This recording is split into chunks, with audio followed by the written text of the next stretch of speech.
1.2 exercise करते हैं और उसमें देखते हैं कि क्या कहता है क्या नहीं कहता है। Express each numbers as a product of its prime factors. ठीक है, हर एक नंबर्स को कह रहा है कि प्रोडक्ट ऑफ प्राइम फैक्टर्स में हमको एक्सप्रेस करना लिखना है। तो बच्चों आप पहले भी इससे भी पहले प्राइम फैक्टराइजेशन पढ़े होंगे और प्राइम फैक्टराइजेशन कैसे किया जाता है ये भी आपको पता होगा। तो फैक्टर्स निकालने के लिए प्राइम फैक्टराइजेशन करना बहुत ही ज़रूरी है।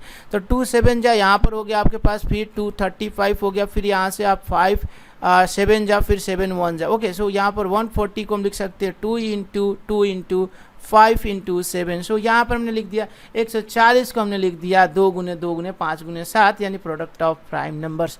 तो बच्चों यहाँ से समझ में आ गया होगा कि प्रोडक्ट ऑफ प्राइम नंबर्स कैसे लिखा जाता है किसी भी कंपोजिट नंबर को। ठीक है, एक यहाँ पर हम बना देते हैं, थर्ड वाला बना देते हैं। ठीक है, 3 8 2 5 का हमको प्राइम फैक्टराइजेशन करना है। 5 से ये जाएगा 5 7 जा 35। ओके, 3 2 5 6 जा 30 एंड 2 5 5 5 जा 25 5 1 जा 5। ओके, सो यहाँ पर बचा 2 5 5 जा 25 5 3 जा। ओके, सो 3 5 जा 15 3 1 जा 3 3 1 जा 3 3 7 जा 17 एंड 17 1 जा। ओके, सो यहाँ पर हम लिख सकते हैं 3 8 2 5 को लिख सकते हैं 5 into 5 into 3 into 3 into 3 into 17। Okay, तो बच्चों आपने देखा क्या कि 3825 यानी 3825 को हम लिख सकते हैं प्रोडक्ट ऑफ प्राइम नंबर्स। 5 भी प्राइम नंबर्स है, 3 भी प्राइम नंबर्स है एंड 17 भी प्राइम नंबर्स है। तो यहाँ से थ्योरम समझ में आएगा बच्चों। बाकी के जो क्वेश्चंस है यहाँ पर 156 2 4 5 ये आप होमवर्क भी कर सकते हैं बच्चों। काफ़ी सिंपल है, इसी मेथड पे आपको बनाना है। आप चेक कर सकते हैं कि क्या आप बना पा रहे हैं या नहीं बना पा रहे हैं। अगला क्वेश्चन की ओर बढ़ते हैं बच्चों। यहाँ पर देखते हैं find the LCM and HCF of the following pairs of integers and verify the LCM into HCF is equal to product of two numbers.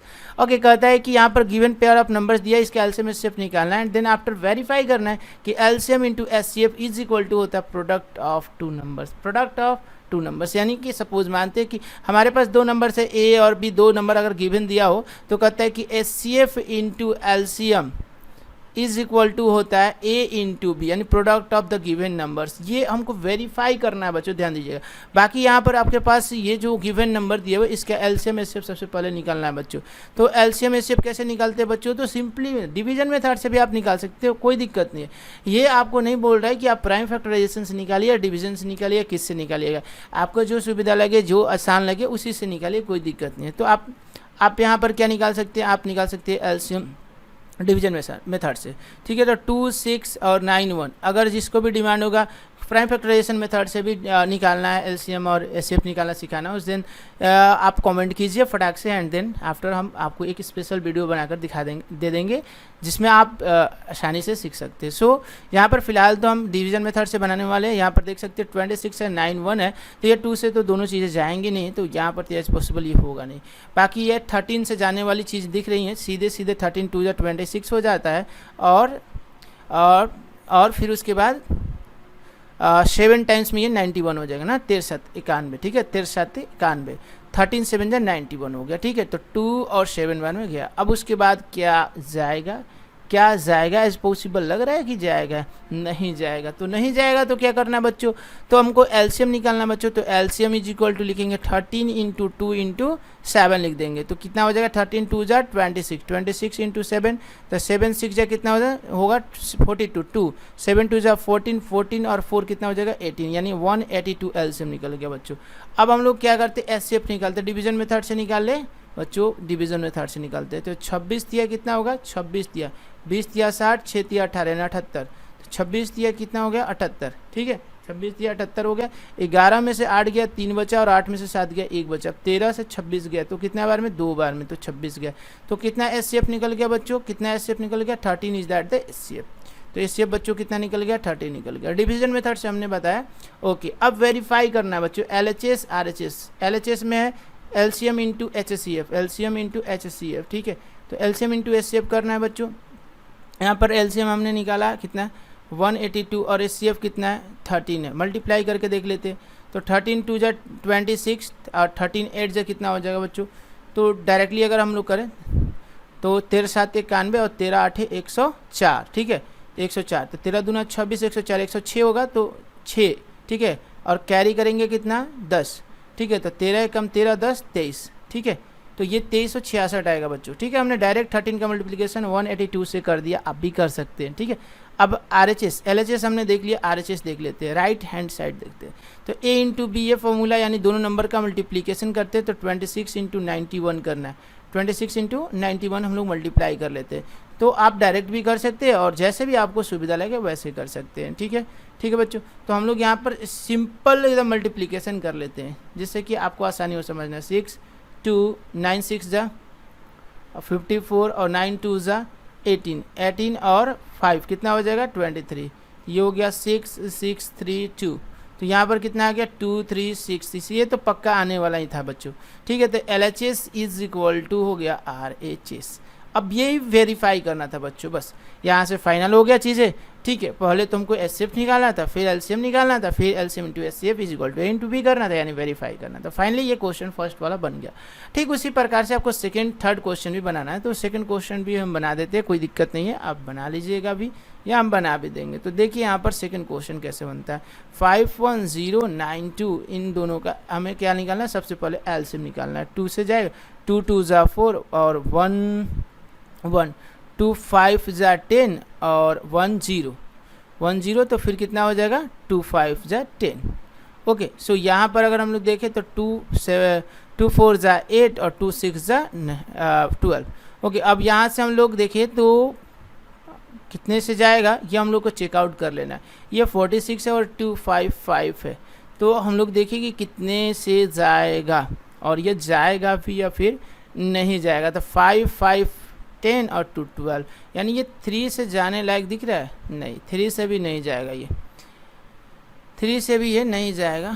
कौन से नंबर से ये जाएगा, अंदाज़ा लगाइए कौन से नंबर से ये जाएगा। 5 से तो जाएगा नहीं और 2 से जाएगा नहीं, वो कितने नंबर से जाएगा आप चेकआउट कीजिए, चेकआउट कीजिए कितने नंबर से जाएगा। 255 है तो ये और 46 दोनों को हमको कटाना है, क्या किसी नंबर से ये कटेगा कि नहीं कटेगा ये भी चेक कर लेना है। तो 255 है तो ये तो 5 से जाएगा या फिर 3 से भी जा सकता है। 5 5 10 और 2 12, तो 12 यानी 12 डिजिट्स का ऐड करने पर जितना आता है उसको उतना को चेक करना होता है क्या वो 3 से डिविजिबल है या नहीं। लेकिन यहाँ पर ये 3 से डिविजिबल नहीं है तो ये पॉसिबिलिटीज़ नहीं बन रहा है। 13 से होगा नहीं, 17 से होगा नहीं, 23 एक दिख रहा है, 23 से ये जाएगा ही नहीं, 23 से ये कभी नहीं जाएगा। यानी अगर हम लोग देखें तो यहाँ से आगे अभी नहीं कटेगा। तो अगर हम मान के चलते हैं 2 इंटू 255 इंटू 46, ओके, सो यहाँ पर इसका एलसीएम यही निकल के रह जाएगा। ठीक है, इससे आगे नहीं जाएगा, बस ये देख लेते हैं। अब एचसीएफ निकाल कर चेकआउट कर लेते हैं। तो 92 से 510 को डिवाइड करना है, देखते हैं कितना बार में जाएगा। तो 9 5 45, यानी 5 बार में तो बिल्कुल जाएगा। 9 5 45 यानी कि ये हो जाएगा 460। ठीक है, तो ये हो जाएगा आपके पास बचेगा कितना 50। ठीक है, 50 92 एक बार में जाएगा तो ये हो जाएगा 42। ठीक है, 50 बचेगा तो 51 टाइम्स में जाएगा तो ये बचेगा आपका कितना 8 और ये बचेगा 42। तो फिर कितना बार में जाएगा 8 5 40 यानी कि 40। ठीक है, 2 बचा 8, तो 2 चौका 8 कट गया। तो कितना एचसीएफ आ गया 2। तो एचसीएफ कितना आ गया, एचसीएफ आ गया आपके पास 2। बिल्कुल सही है, मतलब कि ये आपके पास एलसीएम निकल गया और ये आपके पास क्या निकल गया एचसीएफ निकल गया। सो यहाँ पर एलसीएम इंटू एचसीएफ करना है हमें। तो एलसीएम इंटू एचसीएफ जो हो गया वो आरएचएस हो जाएगा। एलसीएम इंटू एचसीएफ आरएचएस हो जाएगा। तो आरएचएस इज इक्वल टू कितना हो गया 2 इंटू 255 इंटू 46, सॉरी हाँ ये हो गया आपका एलसीएम। ठीक है, और एचसीएफ में हो गया 2। तो एक बार हमने 2 से डिवाइड किया तो वही वाला 2 यहाँ पे आ गया और यहाँ पर हमने क्या कर दिया इसको 510, ये एलएचएस हो गया, एलएचएस इंटू 92। तो यहाँ पर आप अगर मल्टीप्लाई करो तो दोनों तरफ सेम चीज़ मिलने वाला है, ध्यान से देखिएगा। तो यहाँ से इसको 2 से मल्टीप्लाई करोगे तो 510, इसको कर दोगे तो 92 और इधर भी 510 92। तो यहाँ से वेरीफाई कर लोगे बच्चों, ये डायरेक्टली वेरीफाई हो गया। अब यहाँ पर लिख सकते हो बच्चों LHS is equal to RHS। ठीक है, तो इस तरीके से आप वेरीफाई कर सकते हैं। एक अगला वाला है 336 और 54, तो काफ़ी ये सिंपल है। ठीक है, छोटा नंबर है, आप कर सकते हो। तो ये आपका होमवर्क रहा है, ये आप अपने से खुद से कर लीजिएगा। ठीक है बच्चों, चलो आगे बढ़ते हैं हम लोग और अगला क्वेश्चन को देख लेते हैं। ठीक है, find the LCM and HCF of the following integers by applying the prime factorisation method. अब देखिए स्पेशलाइजेशन कर दिया बच्चों। स्पेशलाइजेशन क्या किया कि एलसीएम एचसीएफ तो निकालना है, लेकिन हम लोगों को प्राइम फैक्टराइजेशन मेथड इस्तेमाल करके ही निकालना है, ऐसे नहीं निकालना है। तो फिर क्या ही करना है, तो 12, 15 और 21 है, तो 12 का सबसे पहले हम लोग प्राइम फैक्टराइजेशन करेंगे, फिर उसके बाद 15 का करेंगे, फिर उसके बाद हम लोग 21 का करेंगे। तो ये हो गया 2 छक्के 12, 2 3 6 और 3 एकम 3, तो 12 का हो गया 2 गुने 2 गुने 3। इसका कर लेते हैं, तो 3 5 15 और 5 एकम 5, तो 15 का हो गया कितना 3 गुने 5। और 21 का अगर हम लोग देखें तो 3 7 21 और 7 एकम 7, तो इसका हो गया कितना 21 का 3 गुने 7। अब यहाँ पर हम लोग बच्चों देखेंगे एलसीएम भी निकालना और एचसीएफ निकालना है। एलसीएम निकालना होगा तो हम लोग देखेंगे कि कॉमन कौन सा है। एलसीएम में सबसे पहले कॉमन चेकआउट करेंगे। देखिए 3 3 3 एक कॉमन आपको निकल गया, 3 3 3 कॉमन निकल गया। उसके बाद कोई भी फैक्टर कॉमन नहीं है, कोई भी फैक्टर कॉमन नहीं है, तो फिर एलसीएम निकालेंगे हम लोग। बाकी एक कॉमन है उसको एक बार लिखना है, जो कॉमन नहीं हो उसको जितना है उतना लिख देना है बच्चों।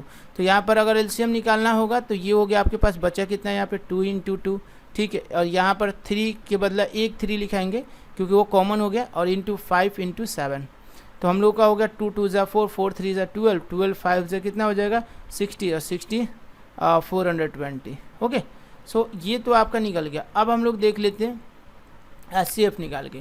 तो एचसीएफ अगर निकालना हो तो एचसीएफ में हम लोग क्या करते हैं बच्चों, एचसीएफ में हम लोग क्या करते हैं, एचसीएफ में हायर कॉमन फैक्टर देखते हैं। मतलब कि कौन हाईएस्ट कॉमन फैक्टर है, मतलब इसमें कॉमन कौन सा है, ठीक है, हाईएस्ट कॉमन फैक्टर कौन सा है। तो इसमें हम लोग देखेंगे कि 3 is that the common factor, मतलब बाकी तो कॉमन नहीं है, 3 को छोड़ के कोई कॉमन नहीं है, यानी 3 is that the highest common factor, यानी आपका इसका एचसीएफ जो हो जाएगा जो कॉमन होगा वही होगा। तो एचसीएफ कॉमन में कौन सा हो गया 3 हो गया, तो बस ये 3 हो जाएगा। कितना सिंपल है बच्चों, ठीक है, ये आपका एचसीएफ हो गया, एचसीएफ 3 हो गया और एलसीएम 420 हो गया, ठीक है। अब यहाँ पर हम लोग देखें, डिवीजन मेथड भी यहीं पर सामने देख लेते हैं। डिवीजन मेथड भी यहीं पर सामने देख ले। तो डिवीजन मेथड में अगर करना हो तो पहले 12 से 15 में करके देख लो एक बार 12, 3 बचा, 3 चौका 12 हो जाएगा ये, ठीक है, 3 चौका 12 कट गया। 3 को उठाना है और 21 में करना है, तो कितना होगा 3 7 21 कट गया। तो यहाँ पर एचसीएफ आ गया डिवीजन मेथड से 3। ये हम आपको क्लियर करा रहे हैं, ठीक है बच्चों, क्लियर करा रहे हैं। अब यहाँ पर अगर हम लोग एलसीएम निकाले तो एलसीएम भी एक बार देख लीजिए बच्चों। तो अगर डिवीजन मेथड से एलसीएम देखें तो 2 छक्के 12 15 3 से जाएगा ये, तो 3 चौका 12 और 3 5 15 और 3 7 21, ठीक है बच्चों। अब ये 4 5 7 है, कटेगा ही नहीं, तो 3 चौका 12, 12 5 60 और 60 छक 7 420। ओके, सो यहाँ पर आप बिल्कुल ही क्लियर कर लिए ना। दोनों मेथड आपको हमने बताया। पहला मेथड है जो कि हमने बताया, जो कि यहाँ पर कंपलसरी कर है क्वेश्चन में कि प्राइम फैक्टराइजेशन मेथड का यूज़ करके ही आपको एलसीएम एचसीएफ निकालना। प्राइम फैक्टराइजेशन का मेथड का यूज़ करके हमने एलसीएम एचसीएफ निकाल दिया। एंड देन आफ्टर आपको डिवीजन मेथड से भी निकालना। प्राइम फैक्टराइजेशन मेथड से जब एलसीएम निकाल रहे हैं तो आपको हमने पहले ही बताया जो कॉमन है उसको एक बार लिखना है, बाकी जो बच जाएगा उसको बाकी को लिख देना है, ठीक है। और एचसीएफ अगर निकालना है तो जो कॉमन है बस उसी को लिखना है। हायर कॉमन फैक्टर बोलता है ये, हायर कॉमन फैक्टर, यानी कि हाईएस्ट में जो फैक्टर है सबसे बड़ा फैक्टर, और वो भी कॉमन होना चाहिए, बड़ा में कॉमन फैक्टर होना चाहिए। तो बड़ा में कॉमन फैक्टर आपके पास यही वाला 3 इज दैट द, अगर अदर कोई एक और कॉमन फैक्टर होता है तो उसको भी उठाकर दोनों के बीच की मल्टीप्लिकेशन करते हैं, बट कॉमन होना चाहिए, ठीक है। क्या होना चाहिए, कॉमन होना चाहिए। तो ये बात हो जाता है, ठीक है। तो इस तरीके से हम लोग इसको कैलकुलेट कर पाते हैं, ठीक है बच्चों। अब यहाँ पर हम लोग देखते हैं नेक्स्ट, एक इसी का नेक्स्ट क्वेश्चन को हम लोग चेकआउट कर लेते हैं। 17 23 और 29। तो 17 का अगर हम लोग देखें तो 17 को 17 ही लिखेंगे, ठीक है, इसका तो कोई फैक्टर निकलेगा नहीं। 23 को 23 लिखेंगे और 29 को भी 29 ही लिखेंगे। यानी सीधी सीधी अगर बात बोले कि एलसीएम अगर निकालना हो तो क्या हो जाएगा 17 × 23 × 29, और इन तीनों के बीच की एचसीएफ आप अंदाज़ा लगाओ क्या हो सकता है, 1 होगा एचसीएफ। HCF is 1। तो आप डायरेक्टली भी अगर बनाओगे इसको तो क्या ही दिक्कत है, कोई दिक्कत ही नहीं है, डायरेक्टली ये बनने वाला है, क्योंकि इसका प्राइम फैक्टराइजेशन निकालोगे 17 प्राइम फैक्टराइजेशन 17 1 17, 23 का वही होगा, 29 का वही होगा। तो सीधी सी बात है। अब अगला वाला जो नेक्स्ट है ये थर्ड वाला, इसको भी देख लेते हैं, ठीक है। 8 ठीक है। थर्ड वाले का 8, 8 क्या करना है, कर लीजिए, 2 चौका 8, 2 दूना 4, 2 एकम 2। उसी के उसके साथ हम लोग करते हैं 9 को, तो 9 को कर लेते हैं कितना, 9 को 3 3 ज़ा 9, 3 1 ज़ा 3 एंड देन 25, 5 5 ज़ा 25, 1 ज़ा 1। So 8 is equal to 2 into 2 into 2, और 9 को हम लोग लिख सकते हैं 3 इंटू 3, और 25 को लिख सकते हैं 5 into 5। Okay, so very simple. अब हम लोग को क्या करना है, कॉमन आउट करना है। तो बच्चों इसमें से कोई भी कॉमन निकल नहीं रहा है, कोई भी कॉमन नहीं निकल रहा है। अब जब कोई भी कॉमन नहीं निकल रहा है बच्चों, तो फिर क्या करेंगे, कोई भी कॉमन निकले तो मल्टीप्लाई करेंगे। तो ये हो जाएगा आपका 2 into 2 into 2 into 3 into 3 into 5 into 5। ये पूरा का पूरा एलसीएम ही होगा बच्चों, ये पूरा का पूरा एलसीएम हो जाएगा। तो 2 दूना 4 दूना 8, 3 3 9 और 5 4 25, ऐसे करेंगे। अब इसका 25 का 9 से करेंगे तो ये कितना बार में चला जाएगा, तो ये 25 225, ठीक है, 9 बार में जाएगा तो 225। 225 का 8 से मल्टीप्लिकेशन कर देते हैं तो कितने बार में चला जाएगा, तो 8 दूना 16 और 25 चौका 100, 25 होगा, मतलब लगभग 1800 ना, 8 5 40, ठीक है, 1800 होगा, ठीक है। और एचसीएफ अगर निकालना हो तो एचसीएफ में कोई भी कॉमन फैक्टर नहीं है, तो इसका एचसीएफ भी कितना आ जाएगा, 1 आ जाएगा। तो एचसीएफ कितना हो जाएगा, 1। अब आप चेकआउट कर सकते हैं यहाँ से, 8 में 9 से भाग कीजिए, एक बार में एक एचसीएफ हो गया, उसके बाद 1 से 25 में कर दीजिए। तो so simply HCF 1 and LCM is 1800, ठीक है। कंफर्म करते हैं, 8 5 40, 8 दूना 16 और 4 20, 8 दूना 16 और कितना हो जाएगा, तो ये हो जाएगा 200, 8 5 40 0 4, 8 दूना 16 4 20, 2 कैरी करेंगे, 8 दूना 16 2 18, ठीक है, 1800 ही होगा, ठीक है, ठीक है। चलिए नेक्स्ट देख लेते हैं हम लोग, नेक्स्ट क्वेश्चन देख लेते हैं। नेक्स्ट क्वेश्चन है 4 नंबर क्वेश्चन, कहता है given that HCF we have given HCF of this number is 9, find the LCM of this number. इसी नंबर का एलसीएम निकालना है। आप एक फॉर्मूला पढ़ चुके हैं कि HCF into LCM is equal to product of both the numbers, बस यही फॉर्मूला यूज़ करना है। तो एचसीएफ आपके पास दे रखा है 9 इंटू एलसीएम हमें नहीं पता है, उसके बाद दोनों नंबर दे रखा है हम लोग के पास, तो ऐसे लिख देंगे। उसके बाद हम लोग क्या करेंगे, इससे इसको कटाएंगे, कोई कटेगा, 9 7 63, तो 9 7 63 होगा, तो ये होगा 2 और 60 ना, और 9 3 27, तो ये हो जाएगा 9 7 और 9 3 तो 27, ठीक है। तो एलसीएम इज इक्वल टू हो गया आपके पास 306 इंटू 73। अब इन दोनों का मल्टीप्लिकेशन आप ऐसे कर सकते हो सिंपली, 3 छक 18, 1 3 3 9, 7 छक 42 और 4 7 21, ठीक है, 8 3 9 4 13 और 2 2।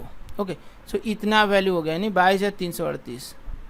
कितना गया एलसीएम, 22,338।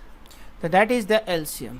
तो ये हमसे पूछ रहा था कि जब एचसीएफ ना होगा तो एलसीएम कितना होगा। सो कैलकुलेशन करके हम लोग निकाल सकते हैं, ठीक है बच्चों। अब यहाँ पर एक और क्वेश्चन आपके पास है, ये 6 टू द पावर n है बच्चों, 6 टू द पावर n है बच्चों, ठीक है। Check whether 6 to the power n can end with the digit 0 for any natural number n।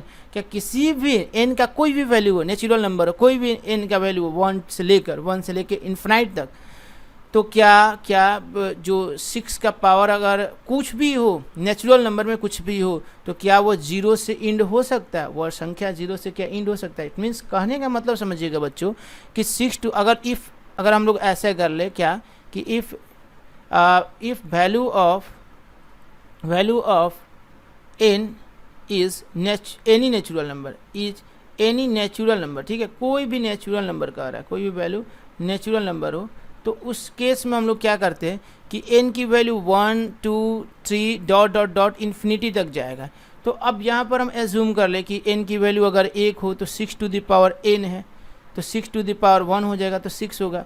अगर n की वैल्यू 2 मानते हैं तो 6 टू द पावर 2 36 हो जाएगा। 6 टू द पावर 3 n की वैल्यू 3 होता है, तो ये हो जाएगा आपका 216। तो क्या एज पॉसिबिलिटीज़ बन रही है कि 6 की पावर कोई ऐसा हो जिसका यूनिट डिजिट जो है वो 0 यानी एंडिंग विद 0 होगा, एज पॉसिबल लग रहा है ऐसा बच्चों? तो आप देखो पहले तो 6 को तोड़ोगे तो क्या आएगा, 6 को तोड़ोगे तो आएगा 2 × 3, तो 6 टू द पावर n को लिख सकते हैं 2 × 3 to the power n, 2 × 3 to the power n। अब यहाँ पर आप बात को समझिएगा बच्चों कि 0 से इंड तभी होता है कोई भी नंबर जब उसके एज पॉसिबल एटलीस्ट एक पेयर होना चाहिए 2 × 5 का। जब तक 2 × 5 का एटलीस्ट एक पेयर नहीं होगा तब तक वो 0 से इंड नहीं होगा, क्योंकि हम लोगों को 0 लाना लास्ट में, और 0 तभी आएगा जब वो 10 हो। 10 होता है तब ये 2 × 5 करते हैं तो इंडिंग विथ 0, ठीक है। 10 हो, 20 हो, ठीक है, 30 हो, तो इस 20, 30, 100 या कोई भी वैल्यू ले लीजिए बच्चों, कोई भी वैल्यू ले लीजिए जिस जो इंडिंग विथ 0 हो, उसमें एटलीस्ट एक तो पेयर आएगा ही 2 × 5 का। यहाँ पर हम लोग देख रहे हैं कि ये नंबर है लेकिन इसमें 2 × 5 का कोई पेयर नहीं है अभी तक, तो हम लोग बोल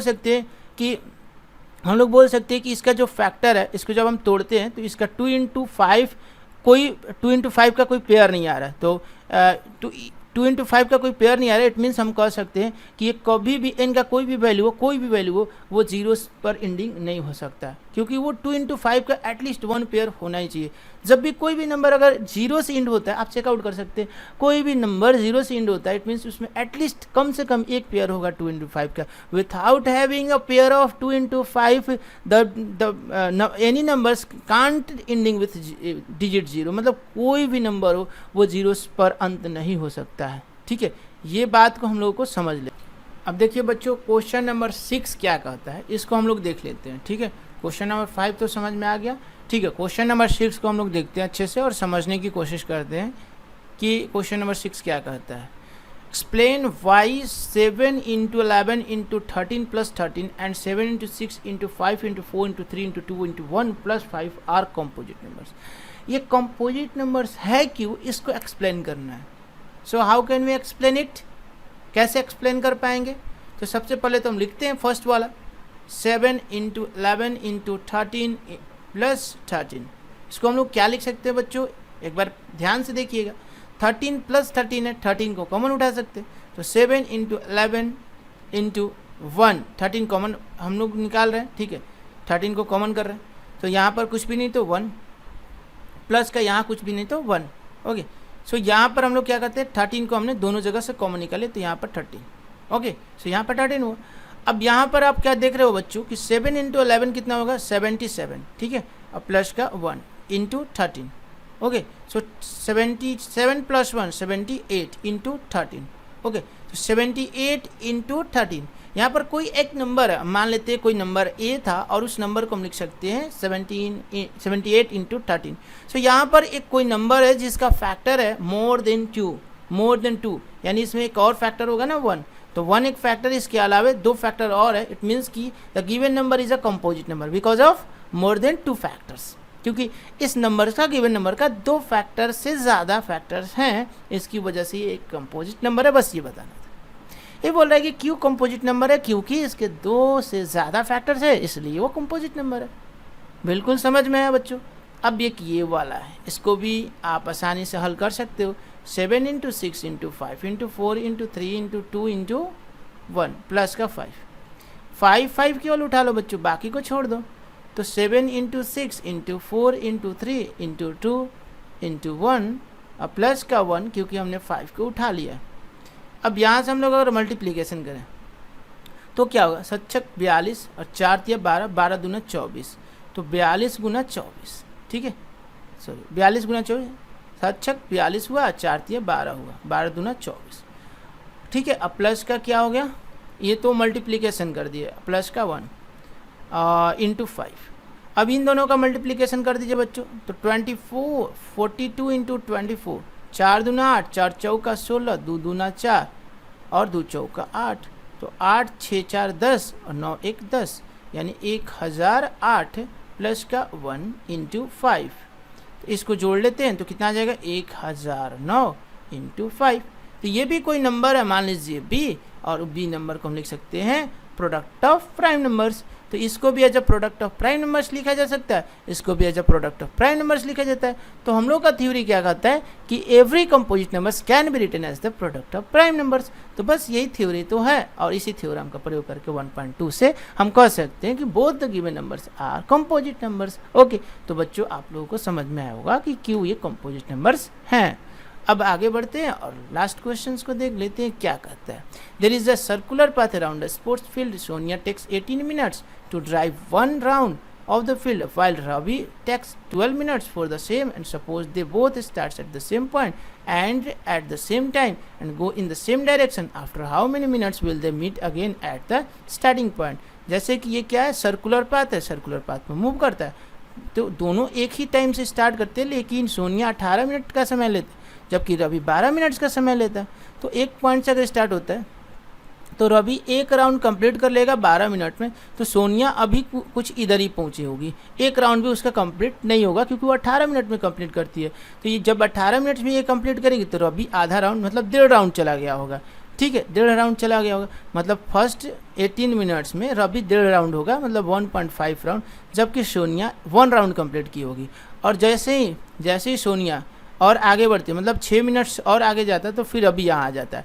इट मीन्स कि वो मतलब कितने समय बाद एक बिंदु पर फिर से वो दोनों मिलेंगे, ये क्वेश्चन पूछ रहा है। ये तो हमने बता दिया कि एक्चुअलिटी क्या है, लेकिन वो बोल रहा है कि फिर एक ही बिंदु पर कब मिलेंगे। तो सिंपल सी बात है कि मल्टीपल देखना है, कि लोअर कॉमन मल्टीपल यानी एलसीएम निकालना है, कि दोनों का एक कॉमन मल्टीपल तो कभी ना कभी होगा ही ना। जहाँ भी वो कॉमन मल्टीपल होगा वहाँ उसका आंसर हो जाएगा, यानी कि उतना टाइम बाद वो मिलेंगे। जैसे कि ये 12 मिनट है, 12 मिनट के बाद फर्स्ट राउंड 12 मिनट में कंप्लीट होता है रवि का, सेकंड राउंड 24 में कंप्लीट होगा, थर्ड राउंड 36 में, फोर्थ राउंड ऐसे ही कितना हो जाएगा 48 में। ठीक है, इस तरीके से होगा। जबकि अगर हम बात करते हैं सोनिया की, तो सोनिया 18, 36 और ऐसे ही 54। ठीक है, इस तरीके से। तो लोअर कॉमन फैक्टर मतलब सबसे पहले कॉमन फैक्टर कौन सा है, देखो यहाँ पर आप देख सकते हो 36, 36, 36, 36, यानी आफ्टर 36 मिनट्स दोनों एक दूसरे से मिलेंगे। 36 मिनट बाद दोनों एक दूसरे से मिल जाएंगे। उस समय रवि का 3 राउंड होगा और सोनिया का 2 ही राउंड होगा। अब इसी चीज़ को एलसीएम निकालना है। देखो ये भी एलसीएम ही मेथड है, और डायरेक्ट डिवीजन मेथड से भी एलसीएम निकाल सकते हैं। 12 और 18 का हमें एलसीएम निकालना है। 2 छक 12 और 2 9 18, 3 दूना 6, 3 तिया 9। ठीक है, हो गया। 2 गुने 3 गुने 2 गुने 3, 2 तिया 6, 6 दूना 12, 12 तिया 36। तो एलसीएम कितना आ गया 36, और ये आंसर होगा बच्चों, यही आंसर होगा। ठीक है, फाइनली ये आपका क्वेश्चन बन गया, एलसीएम निकालना था कुछ